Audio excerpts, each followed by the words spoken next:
Boa tarde, sejam bem-vindos a mais um episódio de Com Direito e Café. E hoje eu estou aqui com a doutora Andréia mais uma vez. Seja bem-vinda, doutora Andréia, ao nosso podcast. E com a doutora Daniele, um prazer ter a senhora aqui conosco. E eu gostaria que vocês se apresentassem. Primeiramente, boa tarde a todos. É uma grande alegria, né, estar aqui mais uma vez dividindo esse podcast, né, a convite da doutora Mariana, com Direito e Café. Dizer que eu estou muito honrada pelo convite e mais feliz ainda, né, por estar aqui ao meu lado, a minha mentora de superendividamento. E eu quero agradecer e tenho certeza que hoje o podcast será, né, um sucesso, que a gente deve falar aí bastante sobre superendividamento, sobre os superendividados. E muito obrigada, doutora Mariana. Então, gente, eu sou Daniele Rodrigues e estou aqui a convite da doutora Mariana. Também um prazer que estou conhecendo pessoalmente aqui minha mentorada Andréia, entrou na última abertura de vagas da minha mentoria. E eu já advogo há 18 anos, já tenho aí um tempinho. Não vou falar a minha idade, mas já são 18 anos advogando, né? E com certeza, vocês têm que assistir esse episódio, porque eu vou entregar aqui o ouro. Ó, falou, hein? Tá gravado. Bom, meninas, vamos começar. A gente vai falar sobre o tema que a doutora Daniele é especialista, né? Vamos fazer ela botar o ouro aqui nessa mesa. Com certeza. Doutora Daniele, eu queria que a gente começasse a conversar sobre as características. A lei é relativamente nova, né? A lei do superendividamento. Ela alterou o Código de Defesa do Consumidor em 2021, que foi um ano, inclusive, muito difícil para a gente aqui. E aí, eu queria que vocês duas, né, conversassem um pouquinho para dizer para a gente o que caracteriza, o que deixa caracterizado uma pessoa superendividada hoje no Brasil. Quais são as características que o judiciário entende por superendividamento? Vamos lá, que começa eu? Então, vamos lá. A lei, ela é nova, ela é de 2021. Só que a tese, ela é antiga. Então, você vai ter, pelo menos assim, doutrinas da minha primeira pós-graduação, que foi Direito do Consumidor e Responsabilidade Civil.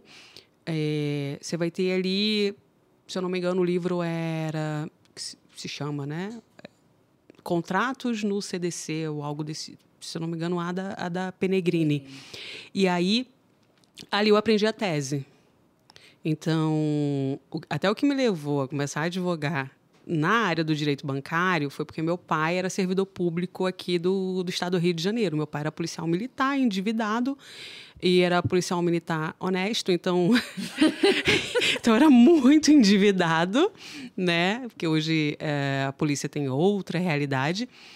E quando eu já estava no final da faculdade, eu falei assim para o meu pai e para minha mãe: vocês querem ajuda? Porque eu vi que estava bem apertado lá em casa. Então, eu falei: vocês querem ajuda? E você se formou... de 18 anos que você advoga, né? Então isso aí eu estava pro final da faculdade, vou colocar em uns 22, 21 anos, por aí. Eu me formei comecei a advogar com 23. E aí o ano que você se formou era qual? 2006, foi quando 2006 eu colei grau, né? Terminei em 2006, comecei a advogar em 2007. E a gente já tinha uma tese, então... Já tinha, porque a tese do superendividamento é de década de 80, veio da França, que inspirou aqui a legislação nacional. E na França é no Código de Defesa do Consumidor francês, que não vou saber repetir agora, mas eu tinha até decorado, mas a gente esquece. E eu comecei a usar essa tese. E usei essa tese para fazer aquelas ações de limitação de... Exatamente. Que era limitação de desconto. E aí eu usava como analogia, por quê? Entenda. Quem é CLT, e também comecei a advogar para parente, né? E aí eu tinha... Todas nós. Todo mundo. A gente começa a advogar para os parentes. Então eu tinha uma tia, né, que bem endividada, não era servidora pública, mas era CLT e tinha boa parte da renda comprometida. Então, caía o salário lá e tinha quase aquela retenção integral do salário dela. Então, eu ingressei com a ação e eu falei, advogado cria tese. Então, eu vou ter que convencer o juiz a aplicar a legislação que fala sobre limitação de descontos, que antes era uma lei que regulamentava o INSS e falava entre 30 e 35, mas antes nem tinha RMC, para você ver como é que eu sou velha. Então, era 30%, aí depois entrou os 5% do cartão consignado. E foi daí, né, no caso, que eu comecei a usar essa tese. E hoje, com a lei de superendividamento, ficou mais fácil, porque antes a gente falava muito de empréstimos consignados. Hoje a gente fala de dívidas de relação de consumo.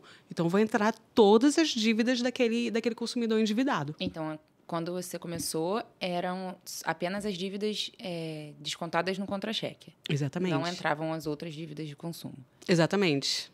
Se a pessoa tivesse um empréstimo pessoal, ela tinha que lidar com isso. Então, a limitação vinha só dos descontos em folha, digamos assim.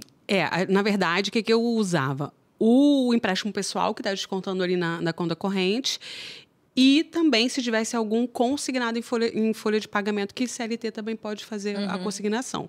Acredito que, naquela época, não tinha ainda essa possibilidade de consignado na CLT.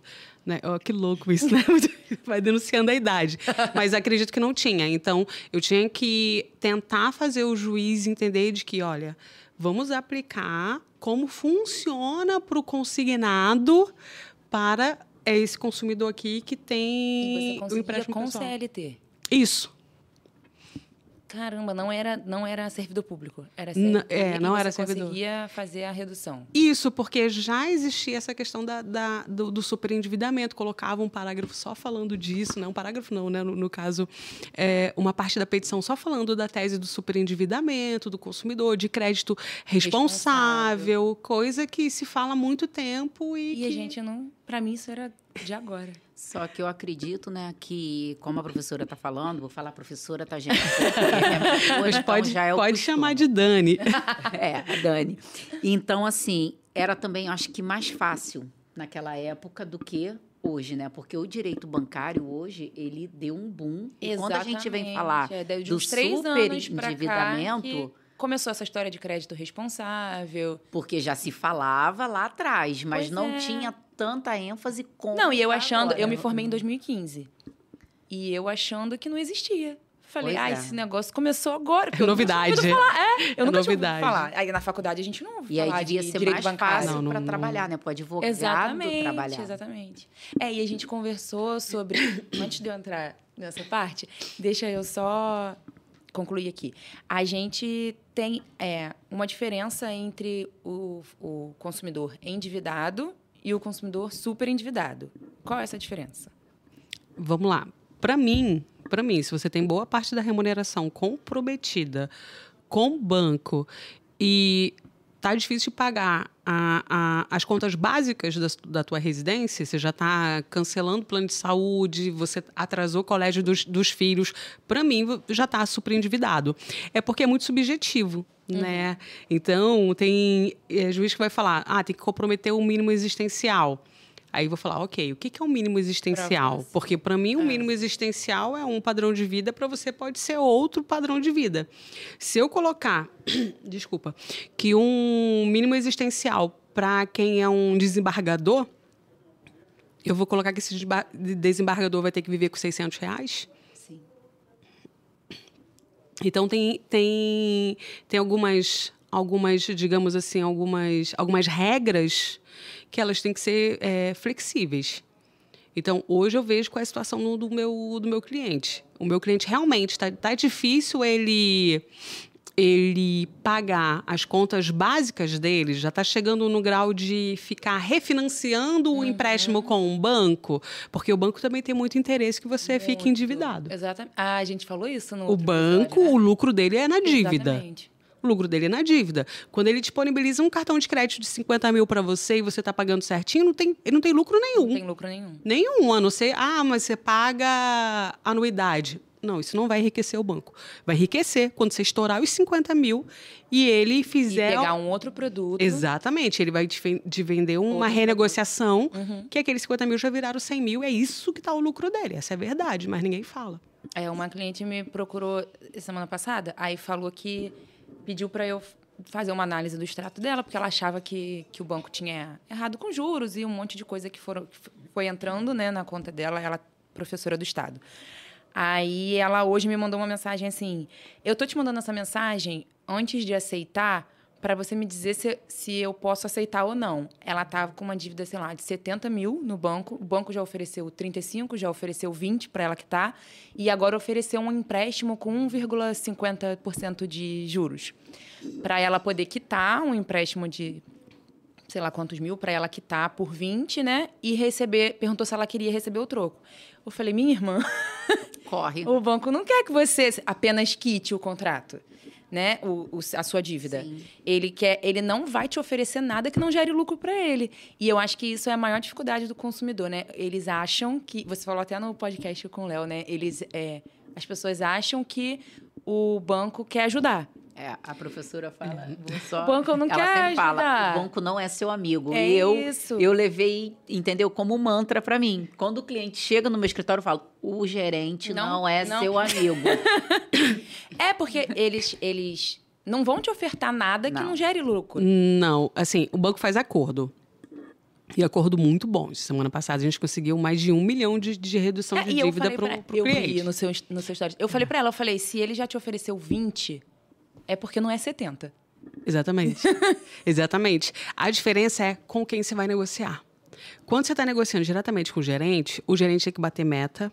O gerente, ele é funcionário do banco. E ele, enfim, tá tudo bem. Ele tem que bater a meta dele. E não é interessante negociar diretamente com o teu gerente. Ah, Dani, eu conheço alguém. Ok, pode ser que você conheça alguém que conseguiu um excelente acordo, foi feito pelo gerente, tá? Mas não é o padrão. Isso não é o padrão, não é isso que vai acontecer na realidade.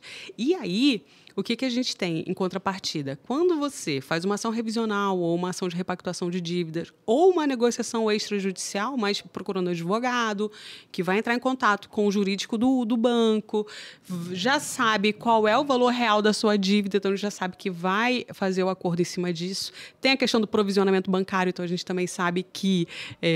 quanto maior for o tempo de inadimplência daquele contrato, maior vai ficando o desconto. Então, a gente sabe disso, a gente já tem os caminhos certos. Enfim, e aí a gente consegue negociar ali com o banco, mas de maneira estratégica. Também não vai ser do dia para a noite, né? E isso, normalmente, o cliente super endividado, ele é um pouquinho ansioso. Demais. Então, ele manda mensagem todo dia. Como é que tá o processo? Sim. E eu falo, olha... Não, e é difícil de lidar, né? Muito, muito, porque você tem que controlar a ansiedade da pessoa. O emocional está muito abalado. Então, às vezes, você tem cliente que me manda mensagem no direct, porque sabe que sou eu que respondo lá no meu Instagram. E aí não quer, às vezes, falar com a equipe lá do escritório. Então, já manda para mim, tipo, eu tô muito mal, eu tô pensando em dar fim à minha vida. É nesse nível. Nesse nível. Um policial militar, ele mora hoje em dia com a sogra, entendeu? Teve até a audiência dele na semana passada e ele falou mesmo, na hora da mediadora, fazendo o plano de pagamento, a gente estruturando, né, o plano de pagamento dele, ele falou que, assim, ele só quer voltar a viver porque ele não tem mais vida, entendeu? Porque ele tem que ajudar a metade do gás, a metade da luz. Então, assim, o salário dele, no contra-cheque dele, chega a quase uns 13 mil reais. Mas não tem dinheiro, ele não tem mais renda nenhuma. Essa minha cliente que eu falei, ela tem uma matrícula no estado, uma no município. Aí, em um, ela recebe em torno de 10, no outro, 4. O de 4, ela recebe líquido R$1.000. E o de 10, ela recebe líquido por volta de 4, 3, 4. Sim. E aí, eu juntei tudo, né? As duas rendas para fazer o cálculo. E aí foi o que eu estava falando com vocês no começo. Ela tem sobrando, né? Em torno de 30% dos descontos do contra-cheque, fora os gastos que ela tem pessoal. Que às vezes tem também empréstimo pessoal, tem um cartão de crédito, tem um cheque especial. É isso aí. E aí as pessoas... eu acho que, assim, a gente até comentou no outro... eu acho que quando você... um bom medidor do superendividamento é quando você começa a pegar um produto para pagar o outro. Né? Você tem uma dívida de cartão de crédito e aí você pega um empréstimo para pagar o cartão de crédito. Ou você tem uma dívida na conta Cheque corrente, especial. aí você pega o cheque especial para pagar a conta corrente. Dependendo... Não é assim, não. Dependendo de grau de endividamento, às vezes pode ser até uma saída. Aí é questão de Sim, estratégia. é questão de estratégia. Exemplo, você tem uma proposta de acordo muito boa, que é para quitar 95% de uma dívida que tem os juros muito mais altos. E aí, às vezes, você vai conseguir um empréstimo pessoal, ou um consignado com juros é muito menor, você consegue quitar a outra dívida. Então, é uma questão de cálculo. E, assim, esses manejos extrajudiciais, como é que funciona? Você consegue bastante mexer, assim, no extrajudicial ou 90% você precisa judicializar? Então, lá no escritório, a nossa estratégia é ingressar com a ação para provocar o banco. Aí até porque, normalmente, quando são contratos que o nosso cliente está inadimplente, a gente já começa a receber propostas. Então, todo dia no e-mail do escritório tem proposta de escritórios. E aí, um outro ponto que eu bato muito nessa tecla com o meu time lá no escritório e também falo para os meus mentorados. Cuidado com golpes também, não o golpe do falso advogado, mas golpe do falso banco, correspondente que vai estar negociando. Tem histórias de escritório que gerou prejuízo para o cliente porque não era o banco realmente que estava falando. Então, como as informações hoje, a gente tem... Vou colocar o exemplo da semana passada. A gente teve um vazamento de dados absurdo, que entra Facebook, Instagram, Google. Então, tanto que eles recomendaram para todo mundo mudar a senha. Sim. Então, imagina, se as maiores empresas, as mais ricas e mais protegidas do mundo têm vazamento de dados, você jura que o seu banquinho roxinho... né? Que nem é banco... Né? Que vai ter até que mudar o nome por conta Teve uma resolução agora do Banco Central que, se não for banco, realmente não pode usar o nome banco, nem bank. Aí você jura que não vai vazar os seus dados. Então, se vaza os seus dados, vaza ali informação financeira. Inclusive, vai falar, olha, você está devendo, é X, eu sei que a sua última compra foi em tal lugar. Vai saber tudo. E quem é que não vai falar que eu não estou falando com o banco? Ele sabe tudo, ele tem todos os meus dados. Os consumidores vêm sofrendo golpe. Exatamente. Então, estratégia lá do escritório, a gente ingressa com a ação. É uma revisional e eu sei nem que tem... Às vezes a gente faz o cálculo e já sabe que nem tem abusividade naquele contrato. Mas o cliente está inadimplente, a gente vai provocar o credor através daquela ação. Ou se meu cliente já é réu, numa ação de cobrança, então eu já sei quem é o escritório daquele banco, porque, exemplo, a gente tem os bancos e cada banco tem não só um escritório representando numa ação judicial, já são vários. E aí eu tenho que saber qual o escritório que está naquele processo.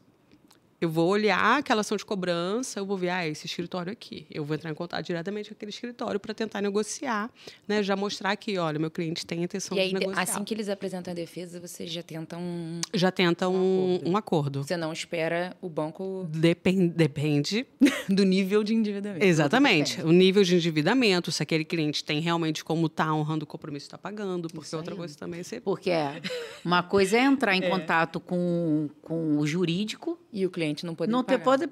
Não, aí você... Então, loucura. Não perde... A gente perde nosso tempo. E perde o Não, mas eu acho que isso é importante também, a gente saber o nível de comprometimento que o cliente tem para arcar com isso, né? E eu acho isso muito importante a gente esclarecer até quando o cliente contrata, assim. Até para saber qual estratégia vai adotar. Né? Você tem algum valor disponível? Quanto seria? E uma coisa que a Daniele... ela ensina na mentoria, né, e que eu estou aplicando agora lá no escritório, é a questão da provisão, né? Que ela sempre fala, a gente entra com a demanda da repactuação de dívidas, mas a gente tem que instruir o cliente que ele precisa ir guardando determinados valores para quando a gente chegar na audiência, aquele credor que está uma dívida de 20 mil e ele vem com 2 mil e a pessoa...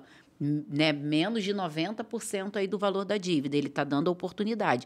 E o cliente ali, ele se nega, né, tipo assim, para tentar mesmo forçar o judiciário, né, professora, a pagar lá só o mínimo lá, né, que é estabelecido por lei, a gente também colocar uma cláusula no contrato, porque aí o escritório ele conseguiu reduzir a dívida.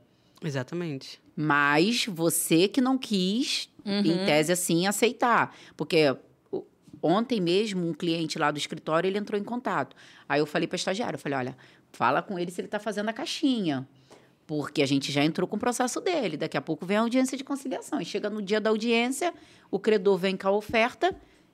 Aí não tem o valor para pagar. Mas aí a caixinha vocês orientam eles a fazerem, porque, por exemplo, tá super endividado, não tem como pagar nada. E aí vocês conseguem eliminar e pedem para fazer a caixinha ou tem outra estratégia para ele conseguir juntar esse valor? Que não seja no CPF dele, principalmente se ele estiver devendo e já está respondendo uma execução. Então, eu vou falar, olha, você tem aí alguém, um pai, uma mãe, um filho, algo que tenha uma poupança, que seja, pronto. Está resolvido ali o problema. Então, ele já começa a provisionar. Não pode até... Gente, na hora de provisionar, pode ser até embaixo do colchão. Porque quando você quer...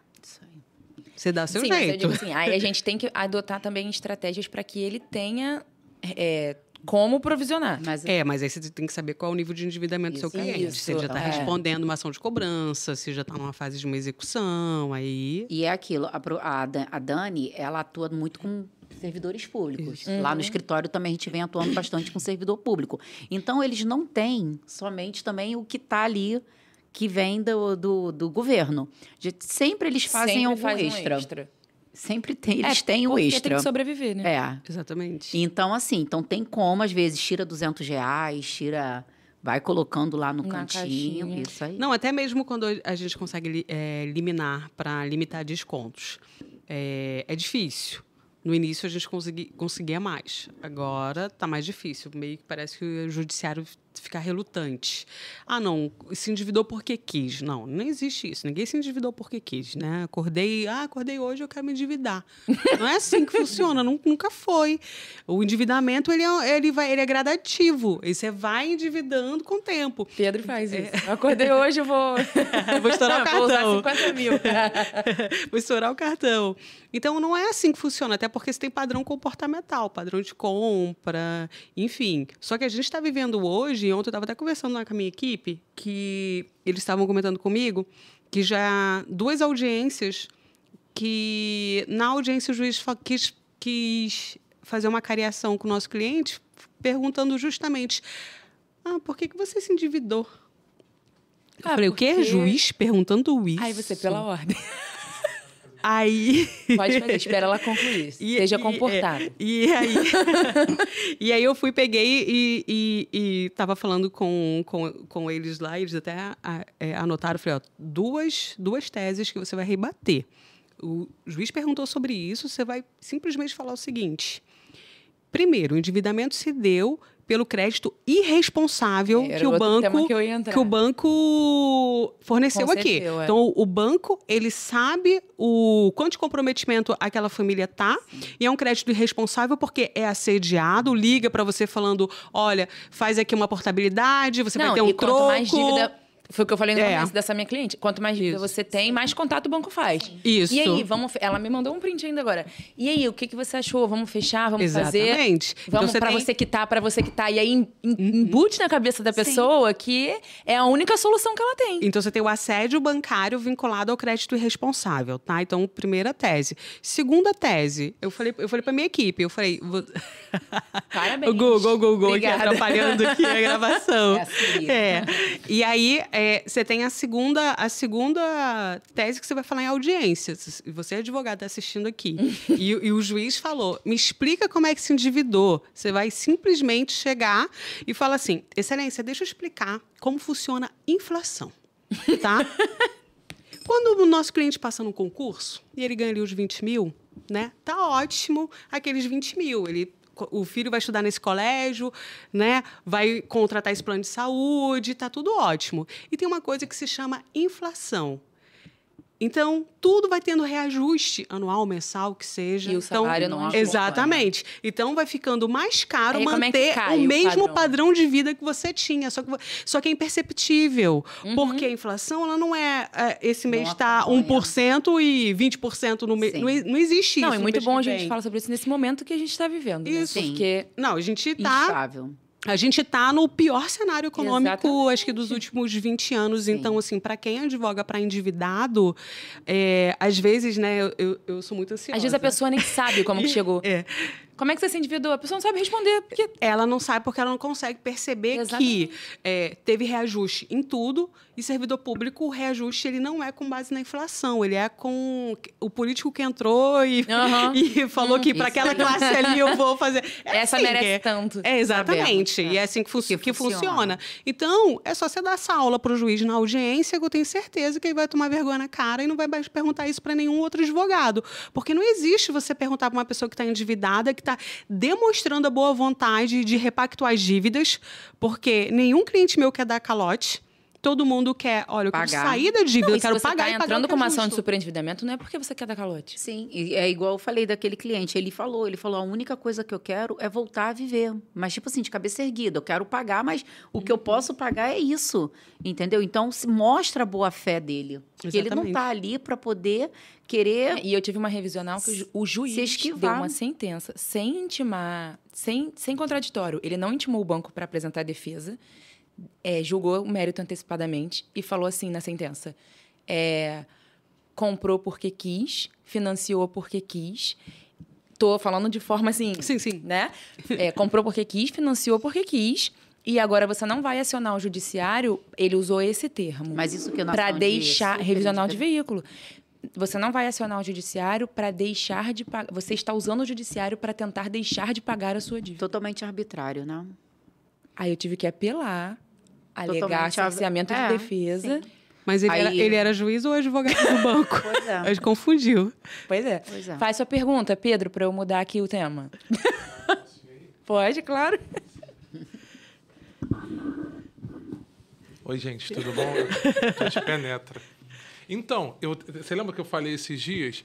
Eu até conversei com você esses dias. O banco, às vezes, acontece do nada. Eu acho que ele vê que você está usando recorrente, por exemplo, cartão, alguma coisa assim. Do nada, ele te manda um limite absurdo, assim, eu não sei se... como é que... Pra não sei você se vocês se sabem endividar. como é que funciona isso. É tipo assim, eles já fazem isso vendo a tua movimentação justamente para... olha só, como ele está usando concorrente... Está usando Recorrente. Então, vamos lá, olha. Faz um limite. Claro. Vai lá, compra aquilo. Ele assim? quer. E ainda mais o cartão de crédito, né? Que os juros... Exatamente. Não, e a pessoa tem uma renda, por exemplo, vamos supor que ele ganhe 10 mil reais. Tem um fixo de 10 mil. E tenha um...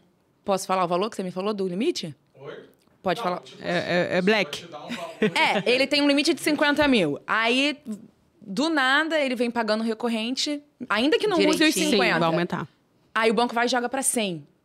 150. Sim, ele quer que você se endivide. Porque Essa é a intenção. a intenção do banco é que você entenda o cartão de crédito como uma extensão da sua renda. E aí é o que não é. a Dani falou. Não é não. O crédito não. responsável que não tem por parte das instituições Exatamente. financeiras. E Porque aí, o que ela quer é eles que o querem consumidor... você- Então, assim, eu tinha colocado aqui como parte da pauta essa questão do...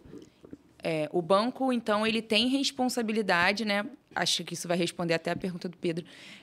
O banco tem influência e responsabilidade no endividamento do consumidor, né? É interessante para o banco... É lucrativo. Sempre. É lucrativo, porque você faz, exemplo, a pergunta do Pedro, e é muito comum, tá? Se você está pagando em dia o teu cartão de crédito, o banco vai te dar mais crédito. Até. Só que, quando você assinou a abertura de conta corrente, você está informando que a sua renda é, exemplo, 10 mil mês. Ele já começa te dando um cartão de 15. Uhum. Você fala, essa matemática Não fecha. A conta não fecha. Não fecha. Tem uma coisa errada aqui. Então, a ideia do banco é, ok, deixa eu ver até onde essa pessoa até onde ela consegue ir. Até chegar o momento que aqueles 50 mil, ele não vai conseguir mais honrar aquele compromisso, vai estar endividado, ele vai ficar inadimplente, ou ele vai começar a renegociar com o banco de maneira que essa renegociação vai ser sempre refeita, porque está comprometendo a renda dele, então ele vai, exemplo, 50 mil está devendo, aí renegociou para 90 mil. Eu pago o mínimo. Não, e o troco vira uma nova dívida. Eles te dão um troco para que você faça uma nova dívida. Eu pago o mínimo do Normalmente, renegociação de cartão de crédito não vai ter o troco. Vai ser uma confissão de dívida, já para que, se você não pagar, o banco possa entrar com uma monitória que é mais rápida. Cara, eu recebi em vez de uma ação de cobrança. O banco pegou o cheque especial e o cartão de crédito e fez ele assinar uma... Confissão de dívida. É. Aí ele juntou as duas dívidas num contrato só, o cliente assinou. Aí eu falei... Não leu? Eu não tenho nem... Muita... Então, essa renegociação é a estratégia do banco. É, para ele ter a assinatura do cliente, né? Exatamente, porque quando você faz o contrato de abertura de conta e tem ali que eu estou contratando cheque especial e contratando cartão de crédito, normalmente é o limite inicial, que eles vão colocar bem baixinho, vão colocar R$1.000 de cheque especial e 5 mil de cartão de crédito. Só que você, na convivência bancária ali com o banco, né? Você, com certeza, esse não é mais um limite real. E quando chegar no valor da dívida que você estiver devendo, não vai ser esse contrato. Então, o banco ele vai precisar que você assine uma confissão. Exatamente. E aí, ele precisa que você assine uma confissão de dívida para ele gerar o valor real e ter um título executivo. Senão, ele vai ter que comprovar, ele vai ter que entrar com uma ação de cobrança. Exatamente. E aí vai atrasar mais um pouco o processo, a execução. Então, tudo é estratégia também do banco. A má fé por parte das instituições bancárias. E, assim, a importância do cliente, quando ele vai, ele lê o que ele está assinando. Porque aí depois, tipo assim, não tem como. Eles ingressam... Vai ingressar com a demanda judicial.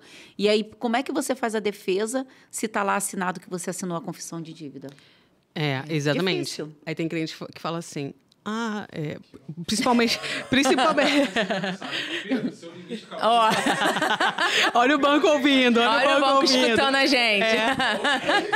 Ele ouvindo assim, eu ganho 50 mil. Aí, opa, é agora que eu vou aumentar esse limite. Pô, o limite dele tá só 50, então peraí. Não, calma. Aqui tem um black aqui para você, tem o cartão black.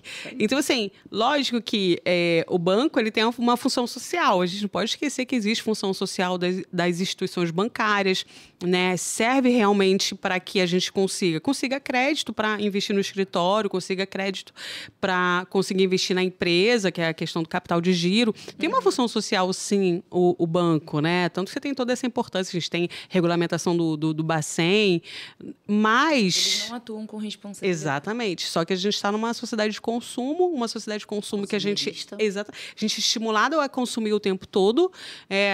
Esse telefone aí é moderno, amanhã já tem outro mais moderno ainda. E aí você tem que muito saber. rápido, né? Exatamente. Um ano tem um telefone e o seu já não está prestando mais. E você é cobrado pela sociedade para você se enquadrar dentro do padrão, senão você não é aceito também pela sociedade.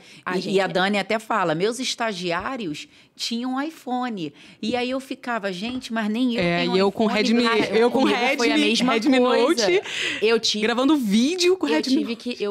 Eu comprei um iPhone que já tá pronto pro lixo, tá na hora de trocar já, porque é isso, eles atualizam já pra você. Não, e chega uma hora que ele não atualiza mais, chegou uma né? hora que... Exatamente. Que você não tem espaço mais pra nada. Obriga. Já pagou tudo, não tem espaço. Tem o nome. Ele te obriga. Obsolescência programada. Te obriga a comprar outro. Pra você comprar outro. Mas assim, eu digo assim, a gente, dependendo de em que contexto você está inserido,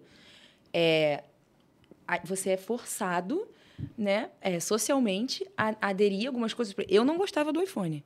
Eu comprei um iPhone porque aonde eu ia, as pessoas me olhavam torto, me davam menos credibilidade, porque eu não tinha uma bolsa bonita, porque eu não tinha um iPhone, porque eu botava na mesa um Android. E aí eu falei, cara, eu nem queria, mas eu vou ter que me enquadrar. Então, assim, às vezes, por exemplo, você atende um profissional, um servidor que recebia R$20 mil, recebe R$20 mil, e foi o que você falou, pagava uma escola de R$3 mil para o filho. E aí agora a escola está 4 e o salário dele continua R$20 mil. Isso aí. E aí ele tem que se adequar Porque aí também ele vai mudar o padrão de Isso. vida. Ele não vai, entendeu? ele não vai E ele tirar o também filho não dele. quer. Não vai E não tirar. quer, né? Mas E assim, muitos e às não vezes querem. é até prejudicial. Por exemplo, foi o que você falou da outra vez que você atendeu um cliente que ele não queria que a família soubesse que ele estava Não, endividado. a gente Isso é entrou. Porque como que ele explica? A gente até entrou já com a demanda Vai que é um dele cara também. que tirou a mulher e falou assim, não, fica aqui que eu vou sustentar todo mundo. Mas Botou a mulher, isso- a mulher fica em casa. E A isso Dani muito comum. também, ela fala sobre a questão. Você paga um condomínio na Barra da Tijuca. Lá, 3 mil. Você precisa reduzir porque você está super endividado. A pessoa não quer sair daquele condomínio, não quer vir, de repente, morar num lugar mais humilde, porque ele não quer mudar o padrão dele. Mas às aí bem vezes entra a a questão de gente- segurança. Não, e às vezes também, por exemplo, se Também. tem criança pequena que já está adequada ali a uma realidade, a um tipo de rotina, para a pessoa deve ser muito difícil você ter que dar um boom de mudança de rotina por conta disso. Então, assim, eu acho que... E aí a gente entra numa outra questão, que já me falaram que eu tenho só mais 30 minutos. Eu já vi. Mas, assim, do judiciário entender, né? Porque se fosse o desembargador que tivesse endividado... Igual Aí teve, esse eu né? consegui até gratuidade de justiça. Não é? É isso que eu ia Esse falar. consegue até Entendeu? gratuidade, Pois é. né? Pois é. Você tá entendendo? Então, assim, eu acho que cabe também e eu vejo muito eu tenho percebido muita dificuldade do judiciário de entender a matéria bancária. Sim. Ou querer entender a matéria bancária. E se esforçar para fazer a legislação valer. Porque, eu fui sustentar... Eu falei com a doutora André, eu fui sustentar 15 dias atrás uma fraude. O banco foi revel e o desembargador proveu o recurso do banco. Todo mundo faz a mesma cara que você, menos o desembargador. Entendeu? Então, assim, eles não têm, entendeu? Eles não têm interesse em ter conhecimento, e aí a gente não vai entrar aqui no mérito de por que eles não têm interesse, mas eu tenho percebido muita dificuldade deles terem esse conhecimento, buscarem o conhecimento, porque tem se resolução, não tem quer. norma, tem lei, entendeu? Às vezes até tem conhecimento, mas não quer aplicar. não quer aplicar. Então, aí a gente vai colocar o seguinte: a gente tem a maioria dos servidores públicos que não queriam ser servidores, né? Estabilidade, deixa eu fazer aqui o concurso, E aí estabilidade. faz de má vontade, né? Faz de má vontade, não queria estar ali, está odiando o trabalho deles, não quer facilitar a vida de ninguém. E se tem excelentes funcionários públicos, juízes que são extremamente Verdade. Já tive consumidor. inclusive, essa sentença Que você lê, que você fala, meu Deus, isso aqui é uma essa doutrina. sentença que que lindo. ele derrubou, que o banco foi revel, foi uma sentença maravilhosa. Ele decretou a revelia, restituição em Em dobro. primeiro grau, né? Em primeiro grau.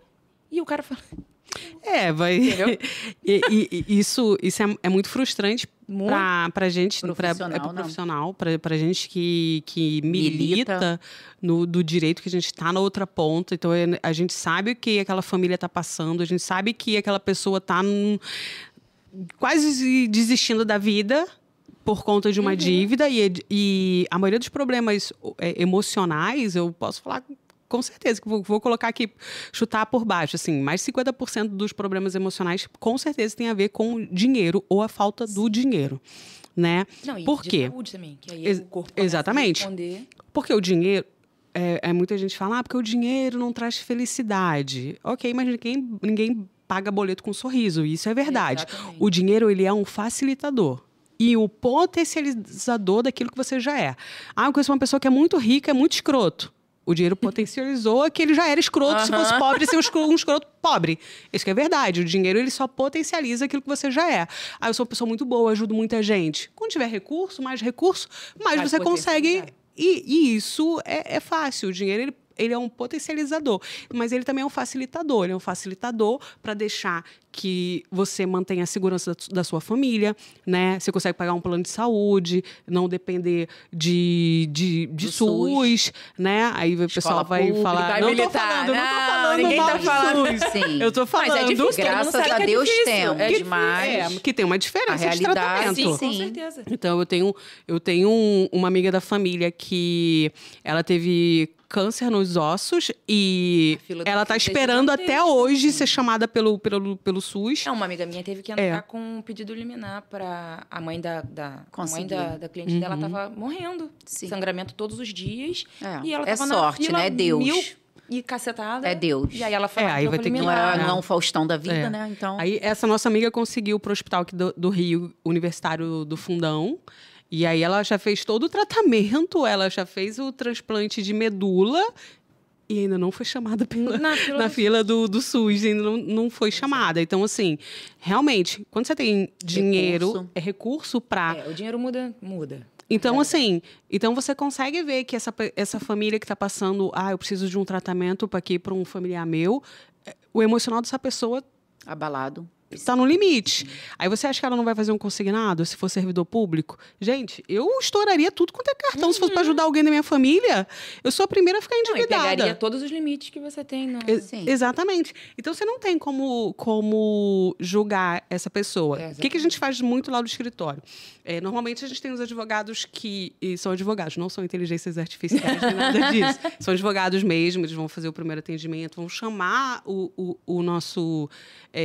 a gente, no marketing, chama de lead, né? Ainda não é cliente. Chama para uma reunião por vídeo. Então, eles fazem ali toda a reunião com o cliente, só que essa reunião, né, não vai ser ele que vai fazer a petição inicial, vai para o operacional, que vai fazer o inicial. Então, a gente tem um cuidado de mandar um formulário quando o cliente assina o contrato com a gente, e a gente manda o formulário para ele preencher. E esse formulário a gente pergunta: você ou alguém da sua família está em tratamento de saúde? Porque é muito importante a gente colocar isso na petição inicial da repactuação de dívidas. Até porque, normalmente, quando você tem uma pessoa que está em tratamento de alguma doença na família, o endividamento está ligado àquele tratamento.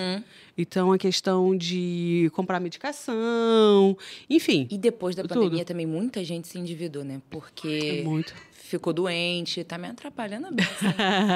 Ficou doente, parente, alguém ficou doente. Sim. E aí, ou então teve algum problema para resolver. Eu recebi até uma cliente que ela falou: olha, na pandemia minha irmã engravidou, fulano se mudou e eu que tive que pagar, eu que tive que fazer. E aí a pessoa vai pegando. Eu tenho uns 15 dias, entrou em contato uma colega, né, uma advogada, e aí era a questão do cartão de crédito dela. Porque ela se endividou com o cartão de crédito por conta do espólio do pai. Por conta de ter que pagar aquela coisa toda. Só que aí veio até um X da questão. Porque o banco estava até oferecendo, tipo, a dívida dela estava em 30 mil, acho que no cartão, e o banco estava dando a oportunidade dela quitar a dívida por 2 mil e pouquinho. Então, ela falou assim, doutora... Né? Mas ela falou, doutora, mas assim, eu devia só 1.000 e pouco no cartão. Eu falei assim, mas olha, é uma oportunidade muito boa. Pegue... Tenta ver se você não consegue fazer um esforço, né? Pagar esse valor. Ela falou assim, mas tem que ser à vista. À vista, realmente, eu não tenho. E se eu tiver que parcelar, iria para 7 mil, 8 mil reais. Eu falei, aí eu, né? Falei, então deixa rolar mais um tempinho. E eles vão abaixar. Se chegou a 2, foi o que eu falei para essa menina hoje. Falei se chegou ela, a 20, deixa vai rolar cair mais um pouquinho. Claro. Falei, você sabe dos riscos, você também é advogada, porque ela já recebeu a notificação extrajudicial. Falei, pode ser que eles ingressem com ação de cobrança, mas deixa para ver que, de repente, você consegue. Ou você consegue arrumar o valor e quita isso daí. Já aconteceu um caso lá do escritório que era um valor que à vista era uma boa redução, só que à vista era 20 mil. E não parcelava esse valor de jeito nenhum. Isso foi principalmente no final do ano que os bancos fazem bastante campanha, né? Para bater meta. E isso passou uns 3 meses, o banco ofereceu aquele valor parcelado. Ué? Exatamente. O valor. E aí o cliente ficou muito satisfeito, lógico. Às vezes vale esperar, né? Esperar. Mas nem sempre dá para esperar também. Aí que entra uma frase muito interessante. Fazer as coisas com calma significa com alma, né? Com calma, com alma. Então, ok. Então, você tem que aguardar, muitas das vezes. E outra coisa que um amigo meu falou, ele falou assim para mim, a pressa, ela é inimiga da perfeição. E quem é perfeito? Eu falei, Deus, né? Perfeito. Ele falou assim, então a pressa é inimiga de Deus. Olha só. Aí eu, caramba, isso é profundo.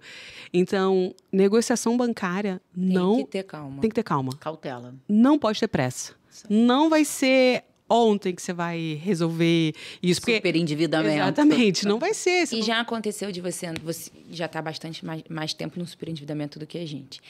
De você entrar com a repactuação e antes do processo acabar, vocês conseguirem negociar com o banco. Principalmente aqueles acordos que tem inadimplência. E quando o nosso cliente não tem patrimônio que o banco já levantou, já sabe que Não tem garantia. Não tem garantia ali, sabe tem que não vai modo. conseguir executar. Cara, mas eu vou falar pra vocês. Eu tô com uma cliente com uma execução que é um banco muito difícil. Vocês Banco vão público. saber qual é. Ele é Banco muito público. difícil, mas é aquele que acha que é público, que é metido a público, um amarelinho. É que o governo só tem 51% dele. É. As duas execuções. São duas execuções. Duas que são do mesmo banco. E é uma dívida, assim, uma empresa que o pai da minha cliente abriu, fechou, fez um monte de dívida, fechou. E a empresa estava no nome dela. Ele botou o nome dela Ela tem patrimônio? quando abriu. Ela não tem patrimônio. É casada? Ela não é casada. E escuta, a dívida era 150 mil na época, né? E aí tem 10 anos que o banco tenta executar. 10 anos, os processos são... Procurando. Mais de 10, os processos são de 2015. Tá procurando bem para penhorar. Aí conseguiu, assim, R$30 numa conta, Eita. R$300 Não na desistiu. outra conta. Eu entrei em contato e eles não quiseram. Eles falaram, hoje a dívida já está... Era BNDES, né? Aí, hoje a dívida já está em 500 mil. Eu falei, tudo bem. E vocês conseguiram quanto até agora? Vocês vão continuar?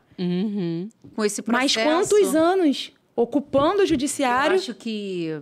E eles não. Complexo. Não larga o osso Aí eu falei ali. pra ela, eu falei, espera mais um tempo. Só não coloca nada no teu nome, Nada não no compra seu nada nome. no teu nome. Exatamente. Casa em comunhão, em separação total de bens. Só que assim, o problema que ela tem é que ela trabalha num lugar que é do que exige. governo. E pra ela ser promovida, exige que não tenha nada no nome dela. E ela tem 2 execuções. Esse que é o problema. E aí ela tá com Impedida. essa ansiedade, entendeu? Só que eu falei pra ela, não tem jeito. E como é que ela vai pagar também, gente? Não, ela tem como pagar. Ela tem como quitar num valor justo. Eram 3 execuções. Uma que era outro banco, a gente conseguiu fazer o acordo. Eram 2 dívidas, era um cheque especial Que era um e banco cartão. privado. Aí eu fui, chamei o banco e falei assim, olha só, as condições são essas, não tem bem nenhum, vocês já tentaram executar, lararararará. Vamos fazer? Vamos fazer. É porque foi, né, igual Agora a Dani o- falou no início. Peticiona na execução. Então, mas aí, Peticiona vamos oferecendo conversar pro- aqui. oferecendo proposta de- então, de eu acordo. fiquei... Ela não foi citada. Eles não conseguiram tá. citar ela na então deixa execução. quieto. Então Entendeu? deixa. Ela não É. conseguiu ser citada até É, hoje. claro. Eles entraram com Eu o deixo pedido de Tem penhora um cliente online lá assim também. e foi tentando penhorar as contas dela. Mas ela não, Dívida de ela não condomínio. foi citada. E aí, eu falei, cara, se eu entrar nessa execução, E eu nem tô- que seja para pedir prescrição intercorrente, Eu também a tô tese pro- da eu tô prescrição acompanhando. não estão aplicando aqui no Rio, né? Aquela prescrição intercorrente de... 2 anos? Não, de tentativa de bloqueio infrutífera. Essa tese aqui no Rio não tá rolando muito, né? Aí eu falei, cara, eu entro, esse Aí vai juiz ficar não 50 aceita, anos. vou ficar... Aí vai ficar 50 anos tentando bloquear. Não, mas o Exatamente. problema é que a Processo. vida dela também, né, não segue. Pois é, a vida dela não segue. E aí eu tô nessa. Aguardo mais um pouco, Ah, entro eu no processo. Esperaria. Entendeu? Eu também acho que Eu não vale entraria no esperar. processo também, não. Também não. Exatamente. Lá tem um também de dívida de condomínio. Já foram 3 vezes, não conseguiu citar ele. Falo, a gente está acompanhando. Cara, Falei, deixa, deixa rolar. porque vai que cai O na problema prescrição é que intercorrente. esse escritório que vocês sabem qual é, né? Uhum, Desse senhor, sim. eles não desistem. Já aconteceu várias vezes do juiz dar em 5 dias, manifeste-se o exequente em 5 dias sob pena de arquivamento. No 5º dia, eles vão Sim. lá e peticionam. É o Ele jurídico. tem que pagar o jato. E aí, pra gente Chegando. já chegar ao final, Ah. já se direcionar para o final, eu queria que a gente falasse um pouquinho sobre o enfrentamento dessa situação do judiciário. Como é que tem sido para você lá no escritório? Me encoraja, por favor, que eu estou sem coragem de atuar no superendividamento. Já me desencorajaram muito também.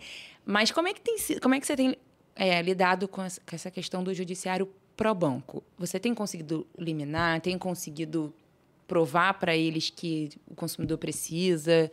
Como têm sido as decisões? Então, vamos lá. Como a gente tem clientes em todos os estados do Brasil, você vê que estado cada é de um estado é de um jeito. Você tem as melhores decisões em capitais. Então, assim, capital do Rio de Janeiro, aqui é onde eu tenho o maior número de sentença procedente. E fazendo Aqui no plano Rio, aqui então, no Rio. tá bom. Aqui no Rio, sim. Capital. Aí você pega regional. É porque é um E juiz interior. para todas as matérias. Eu não entendo isso. É. Um juiz para todas as matérias. Não, e agora ficou uma loucura, porque agora não tem mais Tá regionais. tudo indo pra capital, E aí você vai gente. distribuir, e aí dali eles vão começar a distribuir por Escolher. sorteio. Isso aí. Então você vai ter um cliente seu que mora na Lagoa, mora no Leblon, e ele vai ter O que fazer audiência processo. dele em Na ilha. Santa Cruz. Aham. Ilha do governador. Não, Ilha é perto, em Santa Cruz, que vai continuar a descer a Avenida Brasil. Pavuna. Aí você já fala assim, leva o segurança e brincadeira. E leva o colete, né? Vai de blindado, porque assim, não consigo entender o que eles Também não. fizeram. Então, aí até uma crítica ao AB, porque aonde eles têm que se meter... Foi horrível. Não se mete, né? Não se mete. Então, tem a golpe do advogado. Semana passada, um cliente nosso caiu no golpe porque mandaram a minha voz. Então, hoje com a IA... A sua isso, voz. Isso. Eu já tô deixando claro que ainda já vai chegar, daqui a pouco vai chegar a imagem minha. Isso aí não tem dúvida. Vídeo, Do jeito que a gente está com a IA hoje, Verdade. daqui a pouco vai fazer um vídeo meu. Um vai avatar. Exatamente. Vai chamar para um vídeo para falar: não, olha aqui, eu mudei de número mesmo, sou eu, olha aqui. E Vai ser ainda mais idoso, né, Dani? Exatamente. Que não tem Eu tive uma cliente muita... idosa que caiu também. Que eles não têm tanto esse feeling. E Se eles caem no golpe Sim. do Pix, que não vai Não dá cair. acesso, né? Tem cliente que dá acesso.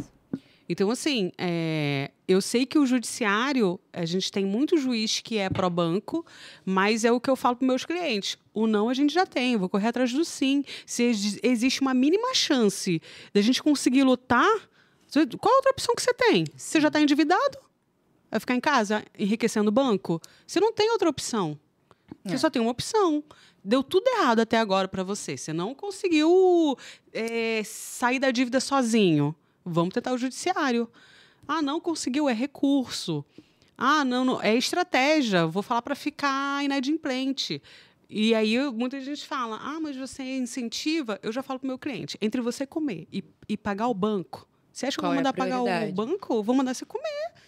Lógico. A vai morar prioridade na rua. Exatamente. Então, eu sempre vou falar, a prioridade sempre vai ser o bem-estar da família. O banco que espere. E espere o pagamento. Sim, a gente sempre faz a ressalva. A gente informa para os nossos clientes sobre a possibilidade de uma ação de cobrança, de uma execução, Quais de uma são as monitória. possibilidades, Então, a gente informa isso para eles, né? Para que eles saibam que o que vai vir pela frente. E aí eles já, normalmente, eles, assim, muito difícil algum cliente Já meu... entende, exatamente. Algum cliente meu falar assim: poxa, foi improcedente, mas foi porque o escritório não... Não, ele sabe que o que a gente pôde fazer, a gente correu atrás para fazer. Então, isso também, o advogado, e tem advogado que, às vezes, não quer falar com o cliente, isso é muito comum. Muito ruim. Muito comum de gente me mandar direct falando assim: nossa, mas eu consigo tirar tanta dúvida com você e eu não consigo tirar com o meu advogado. É verdade. E é sério Acontece. mesmo. Real. E aí o pessoal fala, cita nome de escritório grande. Eu fico assim, então... Esse é meu diferencial. É verdade. Porque O que não assim, deveria ser um diferencial acaba se tornando um Sim. diferencial. E assim, eu tenho todo esse cuidado que hoje a gente tem lá no escritório, eu coloquei um advogado só de pós-venda. Sabe o que esse advogado faz o dia todo? Só atende o WhatsApp passando andamento para cliente que está perguntando como é que está o processo. Ela vai falar: tá isso, isso e isso, manda o andamento do processo. Não vai Dia da audiência, Exatamente. horário. Exatamente. Isso aí. Então, assim, toda a equipe lá do escritório, hoje nós somos comigo 8. Então, assim, eu tenho um controller, eu tenho o que faz a petição inicial, eu tenho o que faz as petições de prazo, né? Eu tenho os que são os closers, que são o que atende, que é lead chegando. Eu tenho pós-venda. Então, cada um tem a sua responsabilidade. Que é o sonho de qualquer De todo um, mundo. A gente vai né? chegar lá, Daniel. Porque, né? Então, assim, você tem que ter esse cuidado do pós-venda, estar Sim. falando ali com o cliente. Quando eu não tinha um advogado para isso, logo Tem no que início, dar que eu tinha que suporte. fazer tudo, eu tirava sexta-feira, eu falava assim: na sexta-feira eles respondem como é que tá o teu processo. E era isso. E aí, como a pessoa, às vezes, acompanha a rotina no Instagram, Sabe? rede social, então já sabe. Aí, hoje, se eu não te respondi, eu já falava assim, quem ficou sem resposta essa Me manda semana, mensagem de novo. Manda agora de novo pra subir a mensagem. Gente, era uma loucura. Mas é assim Manda mesmo. aqui de novo pra subir a mensagem que eu vou responder todo mundo. E era assim. No começo é assim, gente. A gente vai fazendo do jeito que dá. Do jeito que dá, né? Mas a gente Do vai chegar jeito, lá isso igual. aí. Com certeza. Meninas, eu queria agradecer. Eu quero agradecer. Doutora Daniele, foi um prazer te conhecer, ter você aqui. Nossa, eu tô me sentindo muito importante. Que isso? E aí eu queria que vocês deixassem no Instagram de vocês um recado, se vocês quiserem, para quem tá assistindo. E é isso. Muito obrigada e voltem sempre. Maravilha. Então, assim... Quer começar, Andréia? Eu? Então, assim, Mariana, muito obrigada pelo convite. E, às vezes, eu acho interessante que às vezes o pessoal acha que eu não sou acessível, mas eu sou extremamente acessível. Antes de você chegar, eu tava falando pra André, eu falei, será que ela não vem? Será que não, eu sou muito compromissada. Se eu falo que sim, eu honro aquele compromisso. Eu sou muito chata com isso. Fui filha de militar, né? Meu pai foi militar antes de ser policial, então ele sempre é aquela questão da gente... Você dá a sua palavra, você tem que cumprir. Eu sou muito metódica com relação a isso. E adorei o convite. Pode me chamar para outros episódios. Opa! Porque faltou muita coisa aqui pra gente falar. Tem muitos temas. Gente. Uma hora a gente vai emendando um assunto no outro. Não tem como. Depois você pega o estúdio aí para umas 5 horas. Aqui, ó. Quais são as dívidas que entram? Aquela discussão com o Kleber. A gente nunca segue. Porque a gente teve uma discussão essa semana que um colega nosso falou. Pensão alimentícia é desconto obrigatório. Aí, Andréia, não é desconto. Daniele falou que não é desconto obrigatório. Aí eu falei, eu tive que falar, eu falei assim, eu faço a mentoria. Aí ele ainda achou ruim. Ainda achou que ela tava tirando uma onda, porque ela falou... Não, achou ruim isso ou falou assim, não, Daniele tá errada? Não, isso aí ele não fala, não. Mas ele achou que ela tava tirando uma onda, porque ela falou eu falei que fazia assim, eu tô mentoria. fazendo a mentoria da professora Daniele, que é só voltada pro superendividamento. Aí eu assim, peraí que eu vou mandar ligar pra ela agora, pronto. E foi uma discussão ferrenha. Discussão calorosa. Porque ele falou que pensão alimentícia era desconto obrigatório. Ó, ele vai assistir. Ele vai vou mandar pra ele assistir. Alô, Kleber. Então. Ele falou, não, porque é desconto obrigatório. Aí a André falou, não é, cara. Desconto é um desconto obrigatório dentro do direito de família. Direito de É família obrigatório porque o juiz mandou. Isso. Mas não é obrigatório no superendividamento. A gente tá falando de relação de consumo. Então, eu falei o tempo todo. Isso que ela falou, no superendividamento só entra relação de consumo. Mas eu acho que ele quis dizer o seguinte, não pode excluir a pensão para calcular o líquido. Eu acho que foi isso que ele quis dizer. Lá no escritório a gente exclui sim, para fazer o cálculo. Tiram para fazer. Isso. Então, era isso que ele estava falando. Não tira para fazer o líquido, não tira para fazer o líquido. Não, e ele ainda falou, tem sim. uma decisão judicial, então é obrigatória. Aí eu falei, ai, meu Deus. É obrigatório porque a pessoa não pode deixar de pagar. Isso, mas, assim, até porque foi o que eu te falei. Eu falei assim, como é que vai chamar o credor da pensão alimentícia no dia da audiência de conciliação? não tem como negociar. Não existe, não o existe credor, isso. eu vou E negociar. ele só tá pagando a pensão porque os filhos não estão ali na guarda dele. Porque se ele tivesse a família com ele, exatamente. Mas aí você não vai deixar de colocar o que está pagando de pensão dentro da tua planilha, que é a planilha de gastos mensais, para onde está indo o dinheiro. Aí você vai Mas para calcular a porcentagem de endividamento... Não entra. Só mais um, antes de você se apresentar. A gente estava falando sobre o financiamento imobiliário, né? Que eu achei muito curioso, assim. Também não entra por ser uma dívida real, com garantia real. Isso. O que o legislador fez? Ele tirou todos os contratos que tenham um bem como garantia. Então, a gente tem, às vezes, cliente que chega lá com painel solar, né? Financiamento de painel solar. E aí, a placa, ela é garantia se você não pagar o financiamento, eles vão tirar a placa do painel solar. Então, assim, isso não vai entrar. E, normalmente, são os financiamentos que são também preços de carro, né? O cliente, ele tem muita dúvida, né? Sobre o que é consumo, que para ele é placa solar. Isso. Por que acontece? Por mais que seja relação de consumo, tem um bem como garantia. E esse bem está garantindo que o contrato também vai ter um juros relativamente baixo. Quando você entende, quando você começa a pegar as sentenças de superendividamento e entender que teve redução de passivo, você fala, faz total sentido o financiamento do imóvel não entrar. Porque imagina eu pegar o financiamento de um imóvel que vale quase 1 milhão, vamos colocar, em média hoje, que é uns 500, 600 mil, um bom apartamento. Então, você vai colocar ali que é 500 mil um apartamento, e aí eu vou fazer um plano de pagamento que é 30% da remuneração desse servidor, em até 60 parcelas vai ser de graça o imóvel. Então, aí você tem um prejuízo para o banco, para a construtora, enfim, que seja. Aí faz sentido se você colocar isso no cálculo. Mandou a gente acabar, né? A gente tá aqui com a unha aqui, ó. Então, é um prejuízo muito maior para o banco. Sim, porque vamos dizer que o juiz conceda a repactuação de dívida Isso. no valor de R$ 1.500 para 20 credores. Aí tá lá o apartamento, o cara vai receber Exatamente. quanto? R$50? Exatamente. R$100? Por mês, né? Não faz sentido. sentido para quando se aplica a lei Do do superendividamento superendividamento. como deveria ser aplicada. Por isso que por isso que tira financiamento de veículo, financiamento de imóvel. E aí, no cálculo, entra empréstimo consignado, empréstimo pessoal, cartão. Cheque Todas especial. as dívidas de As relação de contas consumo. As contas de consumo entram na planilha de gastos, não entram no cálculo. Se for dívida, eu vou fazer um plano de pagamento com todos os credores. Ah, mas vai entrar a concessionária de luz? Vai. Se tiver devendo, se for dívida, tiver em débito. tem débito, vai entrar. Ah, vai entrar a concessionária de água? Sim. Então, por quê? Porque é relação de consumo. Uma vez eu vi um patrocinado de uma advogada, professora até, falando que de lojas perigo tipo esse Renner, C&A, isso tudo não entraria. Falei, opa, Ué, como mas assim não é que não consumo? entra? Mas é relação de consumo. A gente Isso está aí, falando de Código de Defesa do Consumidor. Porque eu vou na C&A e coloco meu carro como garantia, no meu cartão C&A, no meu cartão... Então... Não há que se falar que não vai entrar. Entra sim. É relação de consumo, não tem, não tem nenhum bem como garantia, pode listar sim como... Casas Bahia, entra. Entra. Sim, é relação de consumo. Agora sim, isso. meninas, seu Instagram, seu recado pra galera, até amanhã. senão a gente fica até amanhã. Então tá bom, gente. Meu Instagram é Daniele com 2 L's, danielerodrigues.adv, TikTok também. Tô lá no Spotify com Desenho de Vida Cast.